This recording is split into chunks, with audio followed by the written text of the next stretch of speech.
عظیم نعمت، لیکن آج ہم خود اپنے چھوٹے چھوٹے بچوں کے ہاتھ میں موبائل دے کر،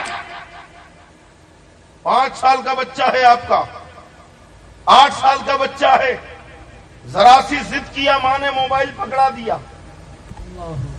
باپ کے پیچھے لگ رہا ہے بچہ، باپ کو باہر نکل کر دوستوں کے ساتھ غپ شپ کرنا ہے، پان ٹھیلوں پہ کھڑے ہو کے ٹائم پاس کرنا ہے، بچہ پیچھے لگا، باپ نے موبائل پکڑا دیا، ماں کو اپنا پسندیدہ ایپیسوڈ ٹی وی پر دیکھنا ہے، بچہ ضد کر رہا ہے، ماں نے موبائل پکڑا دیا ہاتھ میں۔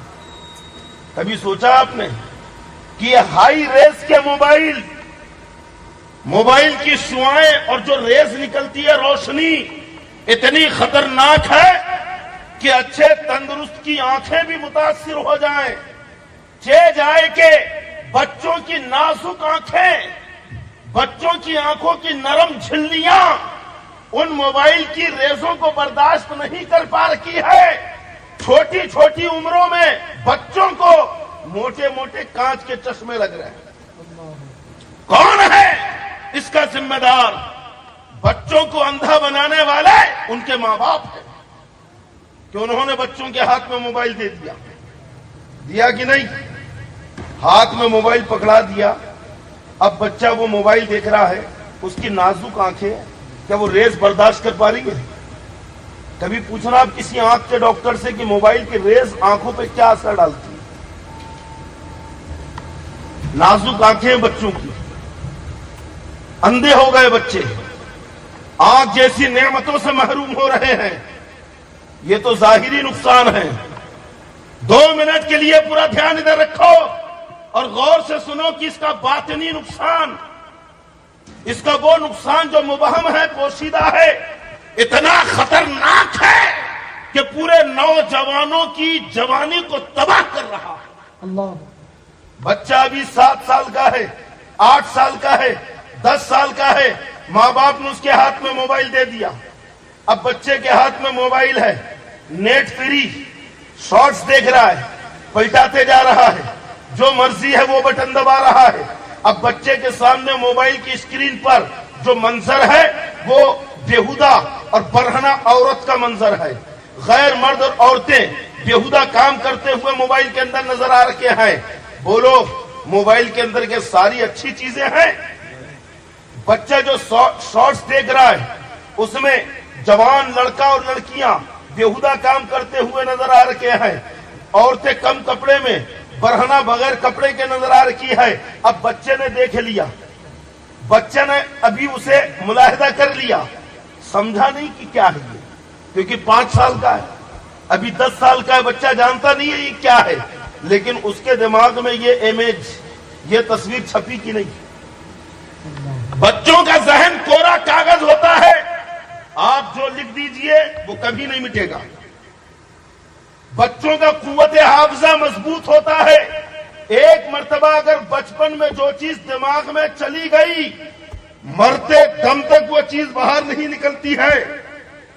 بچوں کا ابھی کومل اور نازک اور کوڑا ذہن ہے، اس ذہن میں تو سورہ فاتحہ چھپنا تھا، اس ذہن میں آیت الکرسی چھپنا تھا، اس ذہن میں آپ کو قرآن کی آیتیں چھاپنا تھا، اس ذہن میں حضرت خالد بن ولید اور صلاح الدین ایوبی کی بہادری کے قصے چھپنا چاہیے تھے، اس ذہن میں محمد بن قاسم کی پاکستان کے نفاست اور محمد بن قاسم کی بہادری کے ترانے کے قصے چھپنا چاہیے تھے، لیکن آپ نے موبائل بچے کے ہاتھ میں دے کر اس کے ذہن میں گندی تصویریں چھاپ دی، گندی فلمیں چھاپ دی۔ اب بچہ اسی امیجنگ کے ساتھ، اسی تصویر کے ساتھ جب نشو نما پاتا ہے، بڑا ہوتا ہے، جوان ہوتا ہے، اور جیسے ہی بلوغیت کی دہلیز پہ قدم رکھتا ہے، اور جب بچہ بالغ ہوتا ہے اور وہی بچپن کی امیجنگ، وہی تصویریں جو بچپن میں موبائل میں دیکھا تھا ذہن میں ابھر کے سامنے آتی ہے،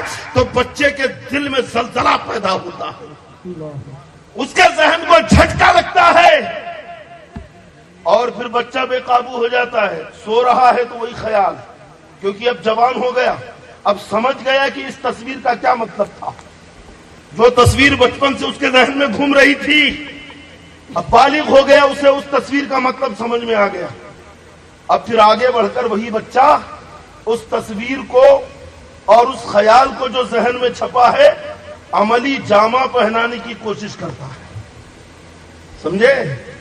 جیسے آپ کو پتا چل جائے کہ آپ کے محلے میں کہیں سرکس آیا ہے تو آپ وہاں پہ جانے کی خواہش کرتے ہیں کہ نہیں؟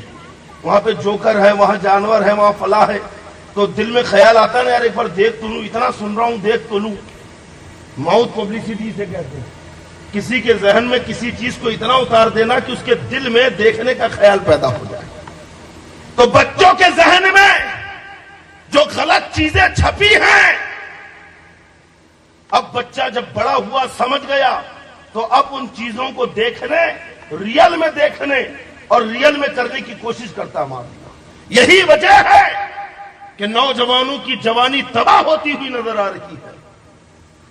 ان کی ترقی کے راستے میں یہ ساری چیزیں رکاوٹیں ہیں, اور نوجوان ابھی جوانی کے دہلیز پہ پہنچا ہی ہے معاذ اللہ کہ وہ جنسیات کا شکار ہو گیا.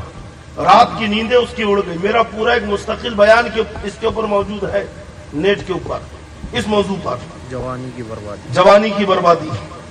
سمجھے؟ تو بچوں کو موبائل سے دور رکھیں. اس کا ظاہری نقصان بھی ہے اور باطنی نقصان بھی ہے. اب لوگ کہتے ہیں بھائی بچہ مانتا ہی نہیں, گھر میں موبائل ہے لیکن بچہ سنتا ہی نہیں. تو میں کہتا ہوں کہ گھر میں ایسے موبائل ہی مت رکھو کہ جس سے آپ کے بچوں کا بچپنا چھن جائے, بچپنا ان کا تباہ ہو جائے.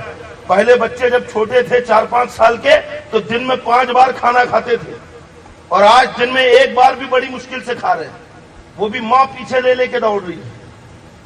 وجہ کیا ہے؟ ایک کونے میں بیٹھا ہے موبائل لے کر, اور اتنا ان کا دماغ ڈسٹرب ہو گیا کہ ذرا سا موبائل چھینو تو بچہ ایک دم ایسا لگتا پاگل ہو گیا. ہوتا ہے کہ نہیں؟ ضدی ہو گیا. خدا کے لیے بچوں سے ان کا بچپنا مت چھینو اور ان کی جوانی کو تباہ مت کرو. اگر انہیں کچھ بتانا ہے تو اپنے بزرگوں کے قصے بتاؤ, اسلام کی تاریخ بتاؤ, حضرت خالد بن ولید اور عمر بن عاص کی بہادری کے قصے انہیں سناؤ, تاکہ ان کے ذہن میں جب امیجنگ بنے تو طارق بن زیاد کی امیجنگ بنے, موسیٰ بن نصیر کی فتح کے ترانے ان کے ذہن میں اترتے چلے جائیں.